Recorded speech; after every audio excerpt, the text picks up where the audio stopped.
Kelompok 1 sudah menjawab semua. Sampun, Pak.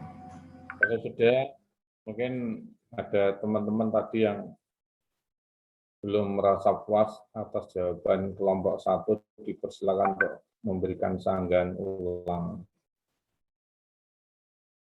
Atau kalau dipandang cukup, kita langsung memasuki pada sesi yang kedua, kelompok yang berikutnya, untuk segera memberikan jawaban dari beberapa pertanyaan yang sudah disampaikan.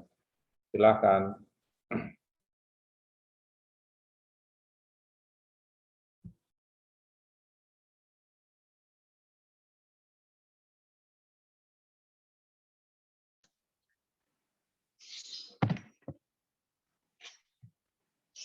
Ya baik, terima kasih. Untuk selanjutnya yaitu dari kelompok 13 akan menjawab pertanyaan dari teman-teman semua. Untuk pertanyaan yang pertama dari Pramesela.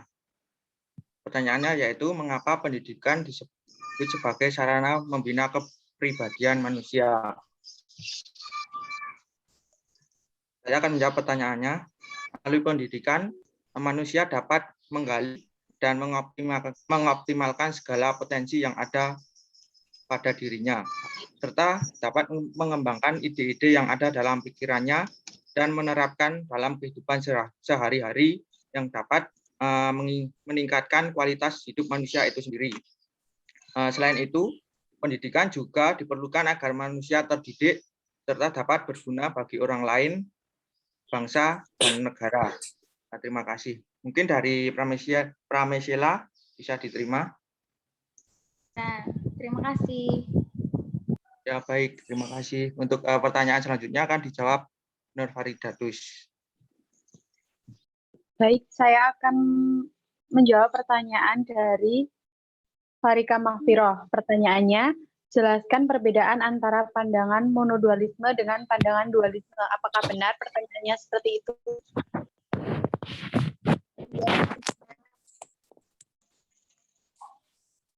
Farika, apakah benar pertanyaannya seperti itu? Ya, benar.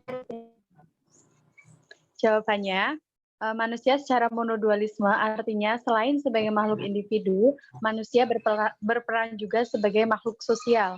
Sebagai makhluk individu, manusia merupakan makhluk ciptaan Tuhan yang terdiri atas unsur jasmani atau raga dan rohani atau jiwa yang tidak dapat dipisah-pisahkan. Jiwa dan raga inilah yang membentuk individu. Selain itu, manusia juga memerlukan bantuan orang lain sehingga manusia juga disebut makhluk sosial. Dualisme merupakan esensi diri manusia terdiri atas dua substansi, yaitu badan dan jiwa. Oleh karena itu, manusia terdiri atas dua substansi yang berbeda, badan dan jiwa. Maka antara keduanya tidak terdapat hubungan saling mempengaruhi. Namun demikian, setiap peristiwa kejiwaan selalu mempengaruhi dengan peristiwa badaniah atau sebaliknya. Contohnya, dalam keadaan status manusia sebagai makhluk individu, segala sesuatu yang menyangkut pribadinya sangat ditentukan oleh dirinya sendiri, sedangkan orang lain lebih banyak berfungsi sebagai pendukung.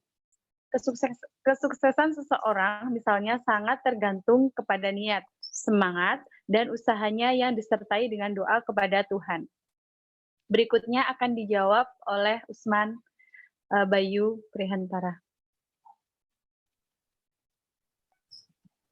Baik, untuk pertanyaan yang ketiga, yaitu dari Desi Rizka. Apa yang harus dilakukan manusia sebagai makhluk monopluralis? Nah, saya akan menjawab pertanyaannya. Monopluralis merupakan susunan kodratiyah yang terdiri dari rohani atau jiwa dan jasmani atau raga. Sifat kodrat manusia itu sendiri terdiri atas makhluk individu, makhluk sosial, serta kedudukan kodrat manusia sebagai makhluk pribadi yang memiliki Tuhan.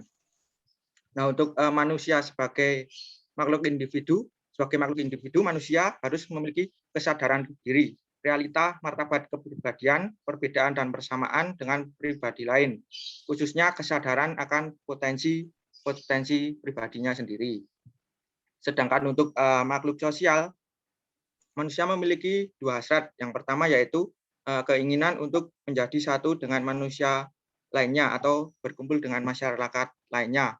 Yang kedua, keinginan untuk menjadi satu dengan suasana alam atau menyatu dengan alam. Nah, untuk yang ketiga, manusia sebagai makhluk religius.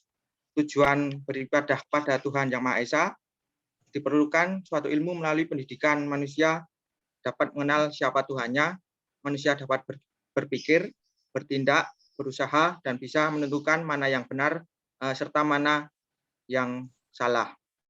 Jadi, dari pandangan monopluralis ini, manusia adalah makhluk dengan berbagai peranan dalam dirinya sendiri, antara lain sebagai makhluk individu, makhluk sosial, serta makhluk religius. Dan seseorang harus mengaplikasikan itu semua secara seimbang dalam pengabdian masyarakat, berbangsa maupun bernegara. Itu. Terima kasih. Mungkin dari Desi ada bisa diterima. Terima kasih, bisa diterima. Ya, baik, terima kasih.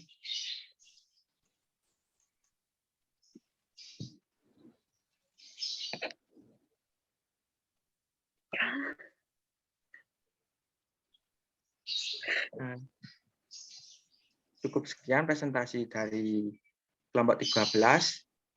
Saya kembalikan ke Ika.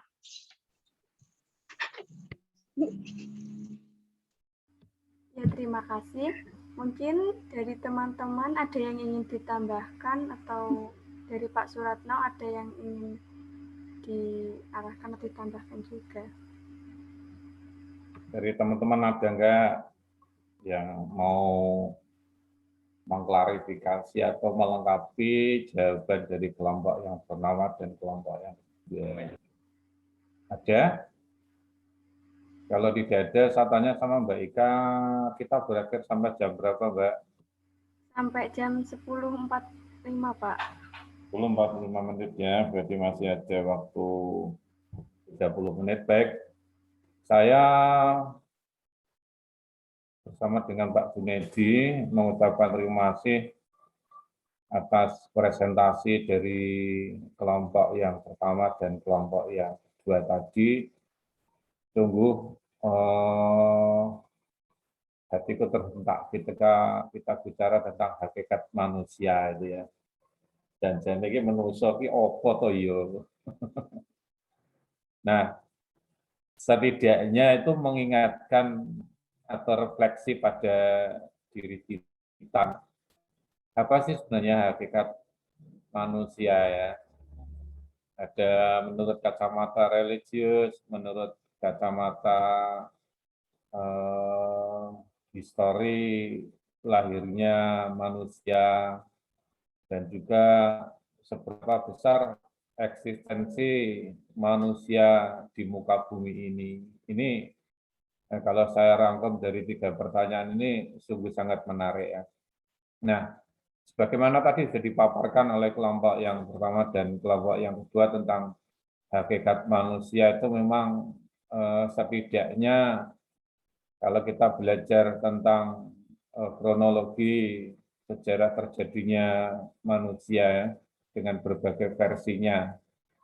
Kalau menurut versi Mr. Darwin gitu ya, Mr. Darwin bahwa manusia itu dilahirkan dari primat binatang kera itu.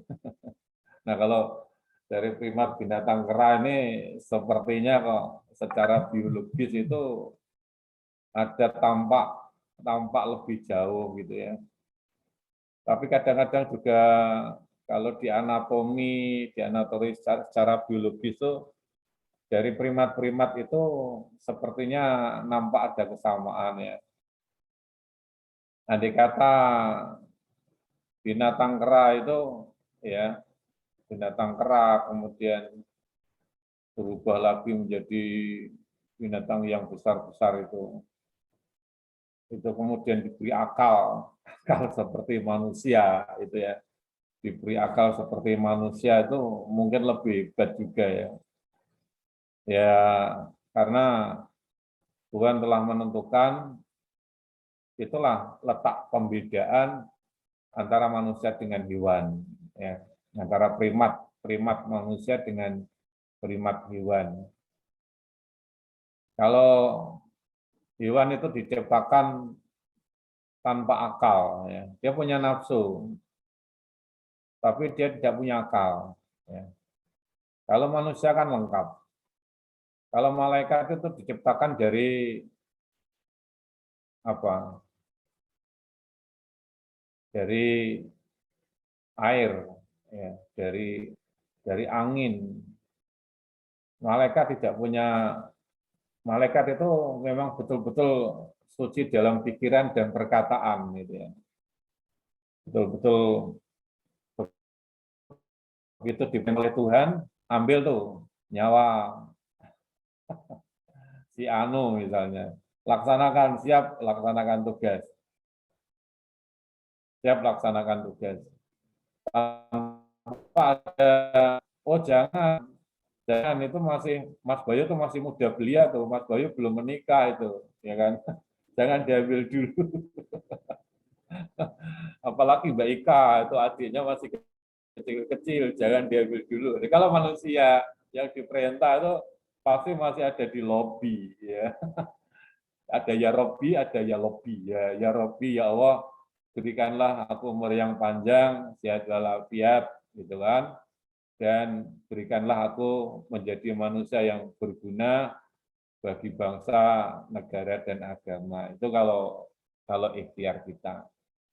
Nah, menarik sekali karena berbeda dengan makhluk setan itu ya, yang diciptakan dari api neraka itu sukanya yang negatif thinking, itu selalu berpikir negatif, selalu menggoda, ya, selalu menjerumuskan umat manusia. Dan ini memang dia sudah berjanji, saya akan berjanji bersungguh-sungguh menjerumuskan makhluk Tuhan yang manusia akan saya jerumuskan.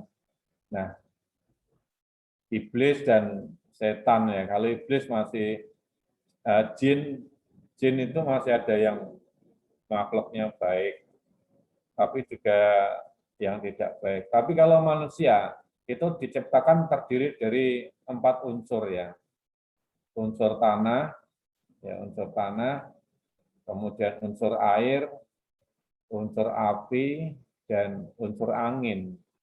Sehingga manusia itu lengkap gitu ya. Dia punya nafsu, ya. Bagaimana yang saya jelaskan kemarin, ada nafsu amarah, nafsu lawamah. Nafsu amarah dan nafsu lawamah itu berarti karena manusia diciptakan dari api, dari unsur api ya, dari unsur api dan unsur tanah. Jadi sifatnya sombong, amarah, suka marah, suka intinya negatif thinking.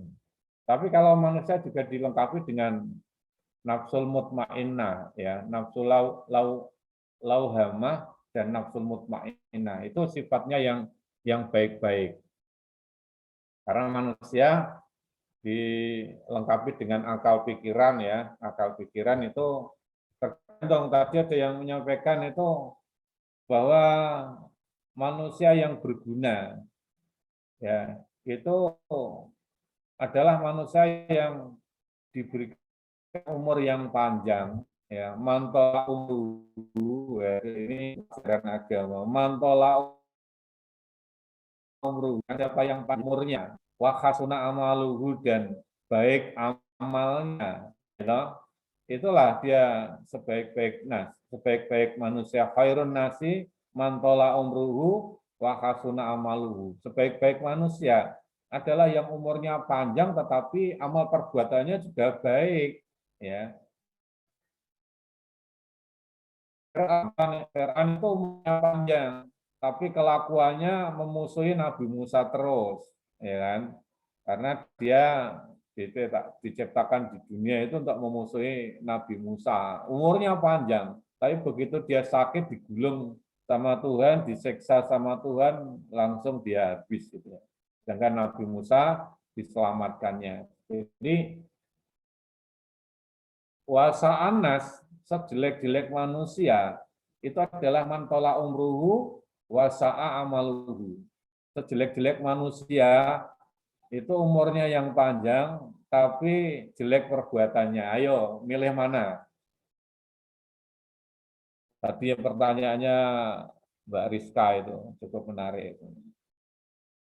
Cukup mana? Milih mana itu? Kalau kita ini tentunya sebagai manusia yang berakal, ya kan, sebagai manusia yang religius, itu kita tuh kepengennya ya Allah ya Tuhan kami berilah umur panjang dan berilah kesempatan untuk berbuat baik kepada manusia yang lain, ya, kepada orang lain. Khairun nasi anfa'uhum linnas. Sebaik-baik manusia itu adalah manusia yang bisa memberi manfaat kepada orang lain. Maka tadi muncul pertanyaan, mengapa manusia itu butuh pendidikan, gitu kan?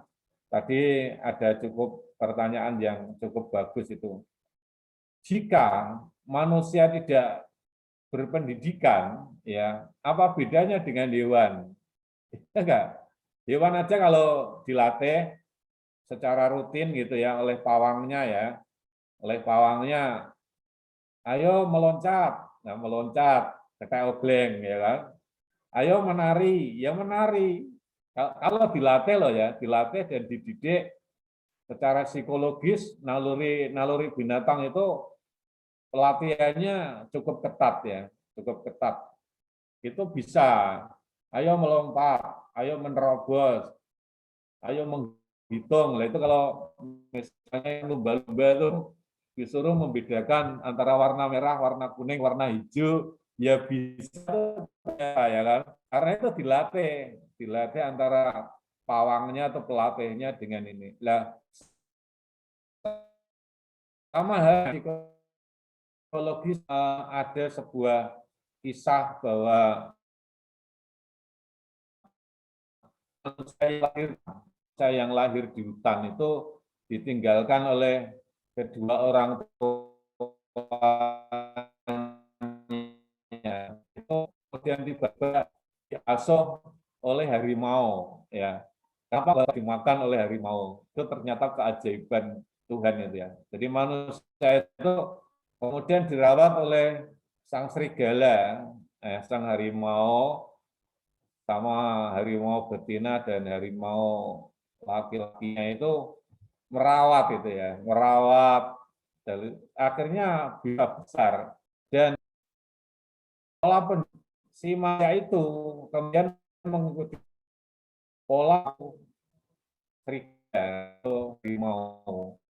Jadi kalau kita menggunakan teori tabula rasa, ya, teori secara psikologis, teori tabula rasa bahwa manusia yang lahir itu bagaikan kertas, ya, bagaikan kertas. Manusia yang lahir itu bagaikan kertas yang putih, betul-betul suci dalam pikiran,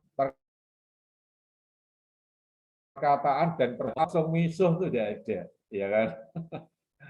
Bayi itu ya baik, ya karena memang belum dilengkapi dengan artikulasi yang bagus, dia belum bisa berbicara, dia belum bisa berbuat, dia belum bergerak yang terasa dengan halusnya itu masih lambat, ya kan?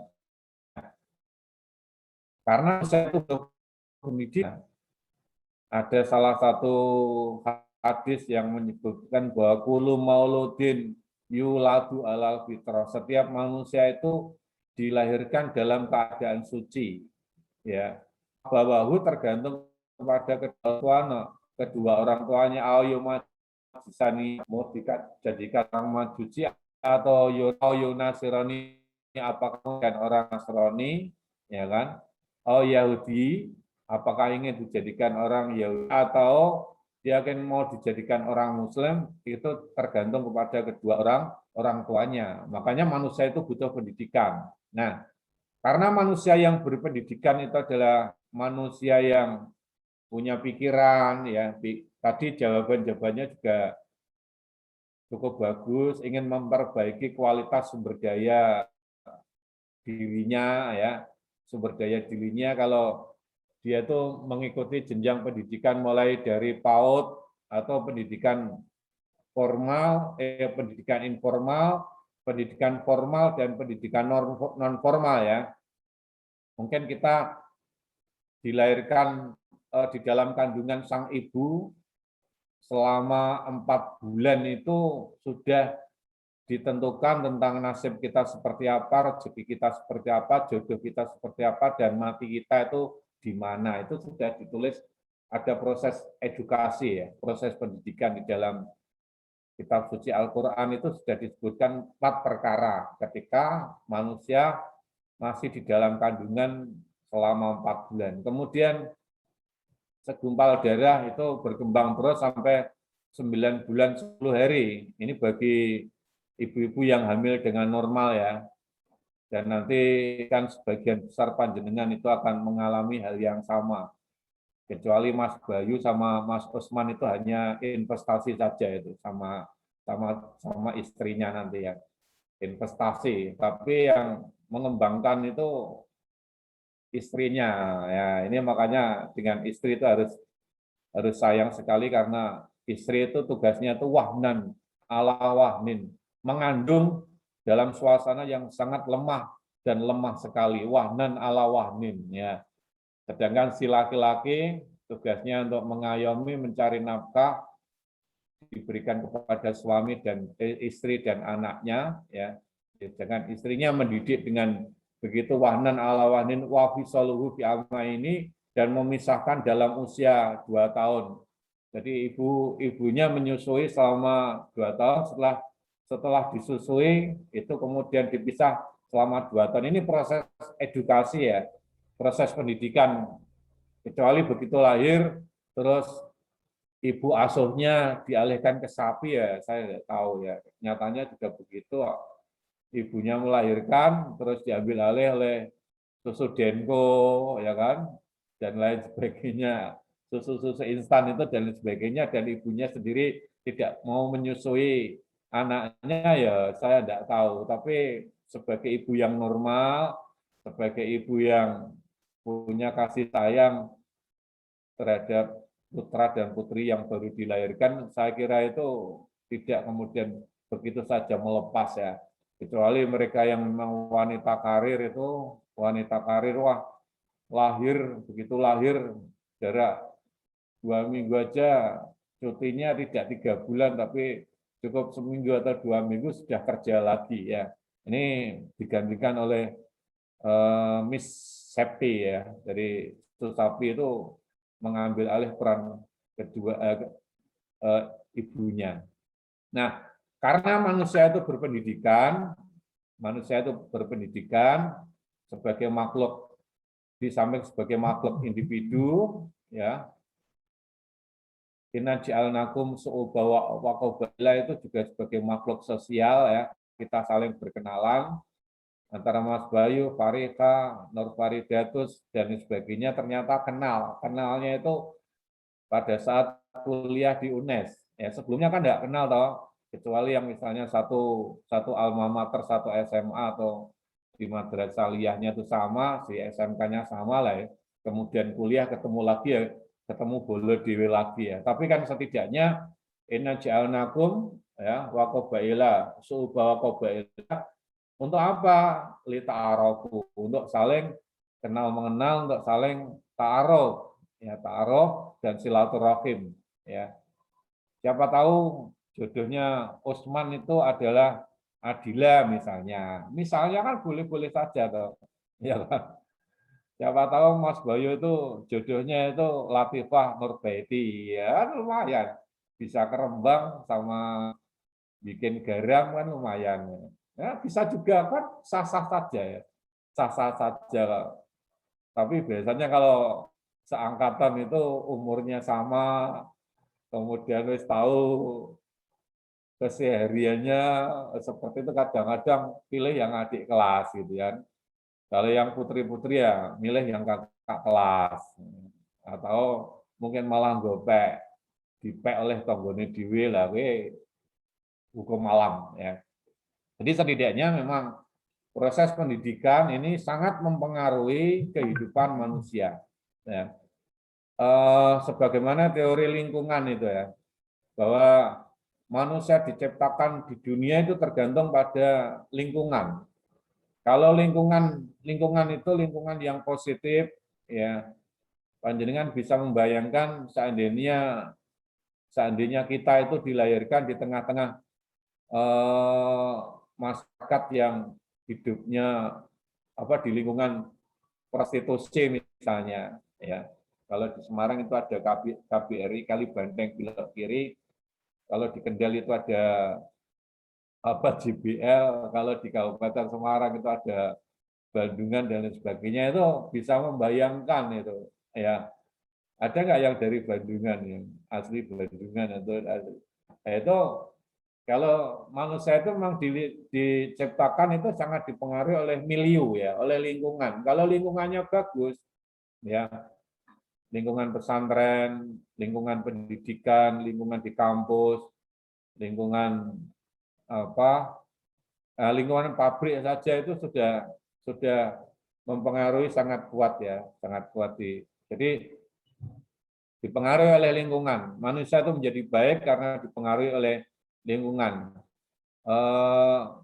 Teori-teori yang bisa menggabungkan konvergensi ya, teori konvergensi itu menggabungkan antara id, ego dan super ego ya, antara kemauan diri kita, id itu nafsu yang ada di dalam diri kita, ego ya, ego nafsu yang mementingkan individual, super ego itu membina lingkungan, memperhatikan lingkungan. Jika dengan demikian maka hakikat manusia menurut filsafat ya, hakikat manusia itu al-insanu natik, manusia yang berpikir, manusia yang kesempatan untuk menentukan pikirannya sendiri dan juga bisa memberi pengaruh kepada pikiran orang lain dengan cara-cara yang benar ya.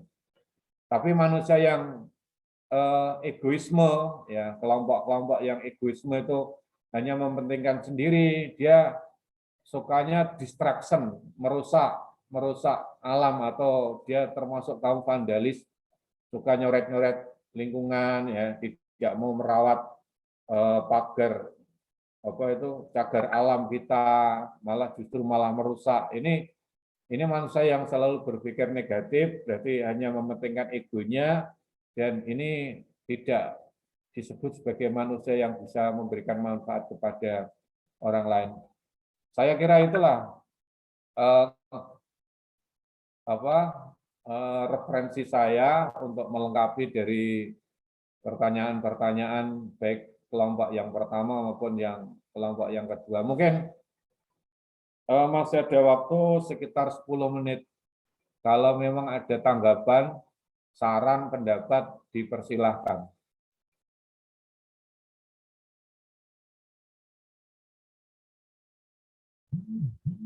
Ada nggak yang menanggapi? Tuti Alia.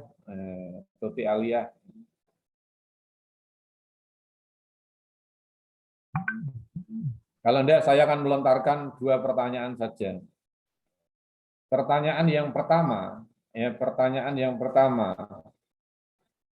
mengapa manusia dilahirkan itu untuk mengabdi kepada Tuhannya? Ya. Mengapa manusia dilahirkan di dunia ini untuk mengabdi kepada Tuhannya? Yang kedua, apa sih sebenarnya tujuan hidup yang sejati itu? Dipersilakan. Yang pertama, Diah Perwaningsih. Mengapa manusia dilahirkan untuk mengabdi Tuhannya? Ya? Iya, Pak. Silakan.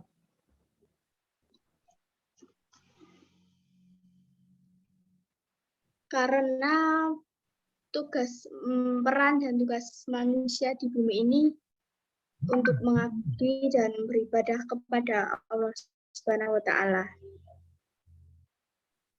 Sebagai wujud rasa syukur karena telah diberi nikmat dan karunia-Nya.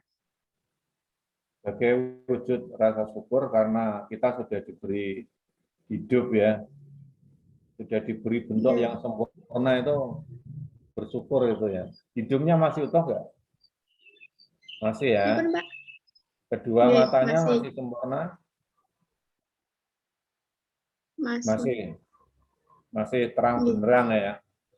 Kedua tangannya sempurna, jari-jarinya Alhamdulillah. ada 5 sempurna. Kedua Iya. tangan jari-jarinya apa ada yang tambahan atau pengurangan? Kedua kakinya sempurna Mboten, ya. Pak. Jadi manusia Iya. diciptakan itu untuk mengabdi kepada Tuhannya karena kita merasa bersyukur. Tapi mungkin beda dengan jawaban Pramesela. Nah, Pramesela ini mungkin butuh pandangan lain, ada pandangan lain. Kenapa sih kita harus mengabdi kepada Tuhan itu?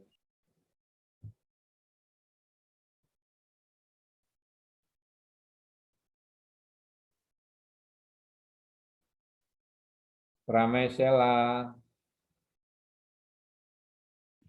Iya, Pak. Ya.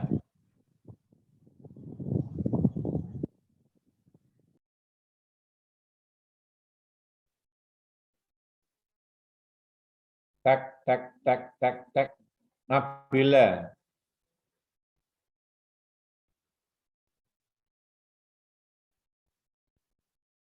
Nabila.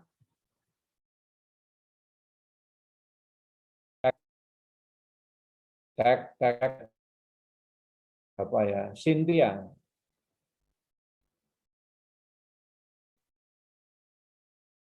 Cynthia tidak menampakkan wajahnya. Saya anggap tidak. Menampakkannya saya anggap tidak hadir.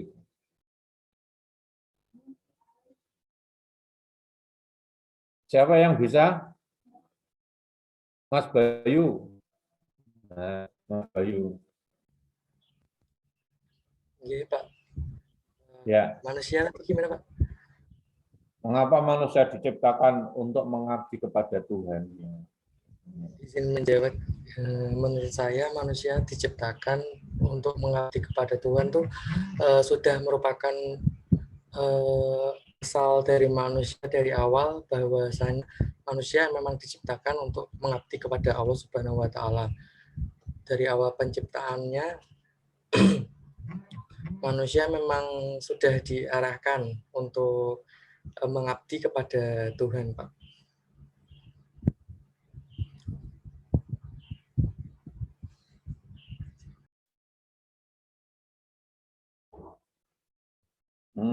Mengabdi pada Tuhannya ya. Jadi manusia diciptakan di dunia untuk mengabdi pada Tuhannya karena manusia merasa butuh pada Tuhannya. Bukan Tuhan yang butuh pada manusia ya. Permaisela itu masih nampak mau menjawab.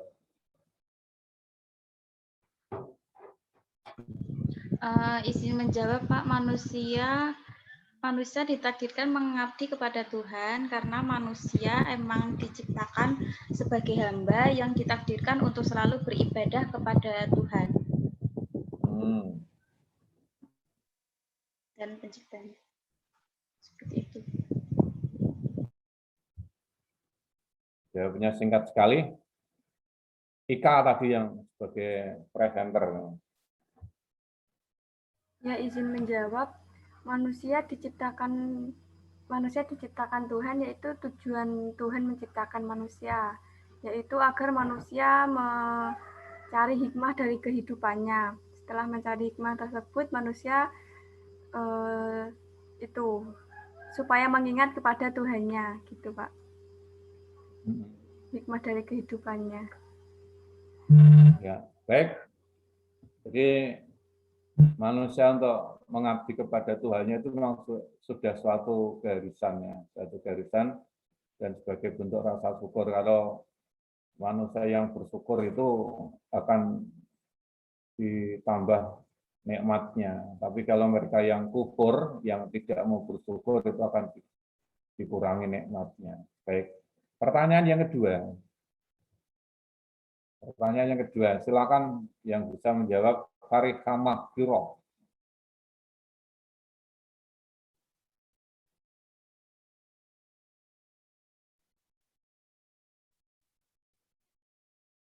Farihamah Biro. Iya, Pak.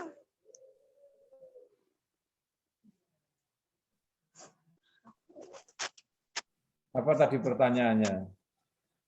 Apa bisa ulangi pertanyaannya? Enggak dengar. Nggak dengar. Memang nggak didengerin. No.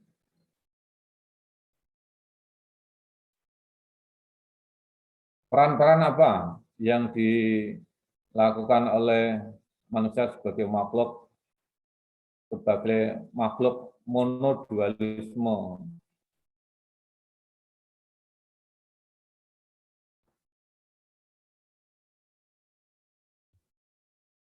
Sebagai makhluk dualisme.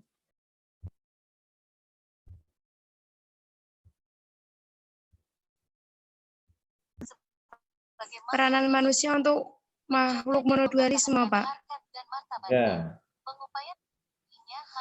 Monodualisme. Wah, ini pertanyaannya sederhana. Sebenarnya mengulang dari kelompok yang pertama atau yang kedua tadi. Ya, kelompok yang kedua. Kalau tidak memperhatikan ya, iya. Monodualisme artinya bahwa sebagai makhluk sosial sekaligus makhluk individu, Pak. Sebagai makhluk sosial seperti apa?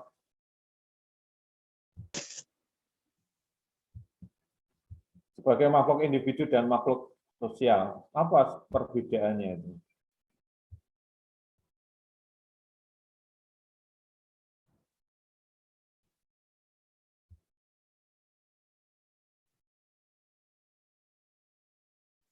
Jika makhluk sosial itu tidak dapat hidup sendiri tanpa bantuan orang lain, Pak.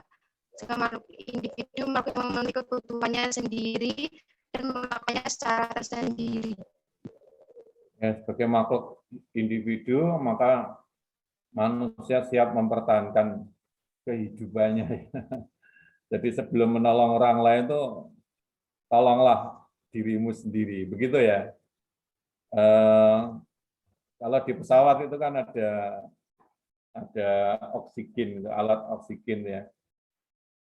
Itu karena sebagai makhluk individu itu ya ingin mempertahankan hidupnya mulai dari lahir sampai meninggal nanti gitu ya, pertahankan hidup sebagai makhluk Mohon individu. maaf Pak, sebelumnya izin masuk. Izin sudah melihat. tinggal 1 menit. Iya. Sebagai makhluk sosial adalah kita berkolaborasi, bersinergi dengan orang lain, tentunya memberi manfaat orang lain. Baiklah, karena waktunya sudah cukup, sepertinya berakhirlah sudah mata kuliah di pagi hari ini. Terima kasih atas partisipasi dari semua mahasiswa yang bergabung di mata kuliah ini.